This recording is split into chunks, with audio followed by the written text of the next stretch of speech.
అతని కాలి మట్టి కోసం ఎగబడిన 121 మంది మట్టిలో కలిసిపోయారు. అతడు దర్జాగా లగ్జరీ కారుకి పారిపోయాడు. దొరికితే అరెస్ట్, ఆపై కొన్ని రోజులు జైల్లో, తర్వాత బెయిల్పై విడుదల. అంతా శరమామూలే. దేశాన్ని కన్నీళ్లు పెట్టిస్తున్న హత్రాస్ తొక్కిసలాటకు కారణమై బోలేబాబా కోసం యూపీ పోలీసులు రాష్ట్రాన్ని జల్లెడ పడుతున్నారు. బాబా క్రైమ్ హిస్టరీ చాలా పెద్దదని, ఇదివరకే అతనిపై కన్నేసి ఉంటే ఈ ఘోరం జరిగేది కాదని ఇప్పుడు తీరిగ్గా విచారిస్తున్నారు. అత్యాచారం, భూకబ్జా సహా ఎన్నో నేరాలకు పాల్పడిన భోలేబాబా దొరికితే మళ్లీ బయటికి రాకుండా జీవితాంతం జైల్లోనే ఉంచాలనే డిమాండ్ వినిపిస్తోంది. హత్రాస్ జిల్లా ఫుల్రాయి గ్రామంలో బాబా నిర్వహించిన సత్సంగ్ కార్యక్రమంలో జరిగిన తొక్కిసలాటలో 121 మంది చనిపోగా 30 మంది తీవ్రంగా గాయపడ్డారు. మృతుల్లో చాలా మంది మహిళలు, పిల్లలే. బాబా కాళ్ల కింద మట్టి కోసం వేల మంది ఎగబడ్డంతో తోపులాట జరిగింది. ఆ దారుణం తర్వాత బాబా కనిపించకుండా పోయాడు. సత్సంగ్ నిర్వాహకులు 80,000 మందికి అనుమతికి తీసుకొని 2.5 లక్షల మందిని అనుమతించడంతో ఈ ఘోరం జరిగింది.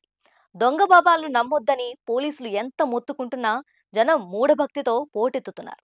డేరా బాబా, ఆశారాం బాపు, నిత్యానంద స్వామి వంటి ఫేక్ బాబాల చేతుల్లో పడి జీవితాలను నాశనం చేసుకుంటున్నారు.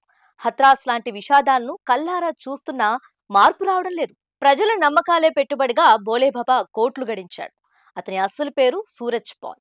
కాస్గంజ్ జిల్లాలోని బహదూర్ నగర్లో రైతు కుటుంబంలో పుట్టిన సూరజ్ పాల్ పాత జైలు పక్షే.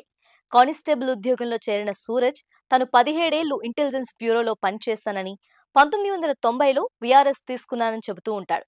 అతడు 1997లో ఓ అత్యాచారం కేసులో జైలుకు వెళ్లాడు. దందాలు, బెదిరింపులు, భూకబ్జాలు, దాడులకు సంబంధించి అతనిపై యూపీ, రాజస్థాన్లో చాలా కేసులు నమోదయ్యాయి. సూరజ్ జైలు నుంచి బయటకొచ్చాక సాకర్ విశ్వహరి భోలే బాబాగా పేరు మార్చుకొని జనాన్ని ఆకర్షించాడు. సమాజ సంక్షేమం కోసమే పోలీసు ఉద్యోగం వదిలి ఆధ్యాత్మిక బాట పట్టానని చెబుతూ ఉంటాడు. తెల్లటి సూట్ బూటుతో, టైతో పవిత్రమూర్తిగా కనిపించే బాబా వెనుకున్న కారు చీకటిని గమనించని భక్తులు అతన్ని గుడ్డిగా ఫాలో అవుతున్నారు. మనిషి మనిషిని తాకాలంటే భయపడిన కరోనా టైంలోనూ భోలేబాబా అడ్డగోలుగా సభలు నిర్వహించాడు. ఫరూఖాబాద్ లో 50 మందితో సత్సంగ్ నిర్వహిస్తామని చెప్పి 50,000 మందిని రప్పించాడు. ఫుల్రాయిలోని అతని ఆశ్రమంలో లగ్జరీ సదుపాయాలు ఉన్నాయి. బాబా, అతని భార్య ప్రేమ్ భాటి, ఇతర కుటుంబ సభ్యులు అక్కడే విలాస జీవితం గడుపుతూ ఉంటారు. బాబా భార్యతో పాటు వెండి కుర్చీలో కూర్చొని మానవత్వం, సమానత్వం గురించి బోధిస్తాడు. అతడు సత్సంగులకు 60 లగ్జరీ కార్లున్న కాన్వాయ్లో వస్తాడంటే ఎంత గడించాడో అర్థం చేసుకోవచ్చు. బాబా చుట్టుపక్కల గ్రామాల్లోని భూములను కబ్జా చేశాడని ఆరోపణలున్నాయి. భోలేబాబా భక్తుల్లో బడుగు కులాలు, ముస్లిం భక్తులే ఎక్కువ.